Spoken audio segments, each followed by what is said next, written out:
Ouvert à Paris cette semaine. Le nucléaire est au cœur des débats, on vient de le voir. On retrouve Fabienne Lissac. Fabienne, bonjour.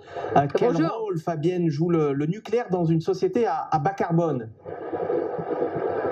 Très bonne question. On parlait hier du nucléaire iranien, du nucléaire donc plutôt militaire, mais le nucléaire civil connaît une période extrêmement faste. Il y a 83 pays représentés.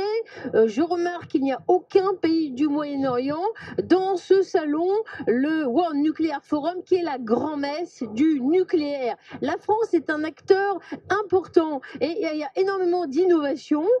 Pourquoi est-ce que le nucléaire a le vent en poupe? Parce que ces pays essayent d'atteindre les objectifs de l'accord de Paris. C'était il y a 2 semaines, la COP 26 à Glasgow. Tout le monde a en tête les efforts à faire par les différents pays, notamment la Chine, l'Inde, qui ont à réduire leur empreinte carbone. Et il se trouve que le nucléaire est un élément de réponse puisqu'il répond à la stratégie des productions d'énergie à bas carbone. Énormément d'innovations sur ce salon. Regardez derrière moi ce bras articulé. Comme un chirurgien qui vous demanderait de prendre un bistouri, eh bien vous n'avez plus besoin de vous approcher vous-même du clavier et d'ordinateur. Ce bras téléporté fait tout vous-même. Pourquoi est-ce important? Parce qu'on a parlé de la vertu énergétique du nucléaire pour le bas carbone, mais il y a des risques dans une centrale nucléaire. Est-ce que l'espace est contaminé? Il y a des cas où on ne souhaite pas que l'homme entre. Voilà pourquoi il y a un robot extrêmement utile. Regardez, il fait un petit passage.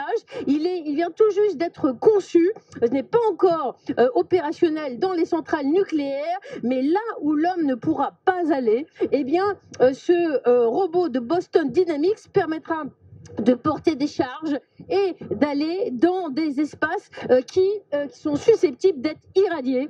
Des solutions, il y en a avec cette société Alzan, mais les Français ne sont pas en reste. Je vous montrerai tout à l'heure ce qui est conçu chez Oreno au CEA. Énormément de progrès a été fait pour construire de nouvelles centrales, parce qu'en ce moment, tout le monde veut en construire. Alors, le nucléaire, Fabienne, n'a jamais été dans une période aussi porteuse, on vient de le voir avec vous, et autant critiqué dans le même temps. Pourquoi? Comment expliquer ce paradoxe? C'est vrai, quand on regarde dans le débat politique, les écologistes ces dernières années ont pris énormément de place et ils n'ont qu'un seul credo, ce sont les énergies renouvelables. Et puis on s'est quand même rendu compte que le nucléaire a des vertus puisqu'il permet à certains pays comme la France d'asseoir leur souveraineté énergétique. Si la France a une indépendance énergétique à 90%, c'est parce qu'elle a de nombreux centrales nucléaires. Donc on a vu ce revirement du chef de l'État Emmanuel Macron, qu'il y a seulement un mois, a décidé la construction de nouvelles centrales. Grand revirement, parce que c'est le moyen de réduire son empreinte carbone. Tous ces pays essayent de réduire les émissions de gaz à effet de serre. Alors, les énergies renouvelables, tout le monde est pour. On va voir un petit peu plus loin ce qui est conçu, mais leur production reste encore faible, difficile dans la fabrication, ce qui fait que le nucléaire, il est déjà disponible et la France a une belle carte à jouer en la matière. Merci Fabienne Lissac en direct du Salon mondial de l'énergie nucléaire civile.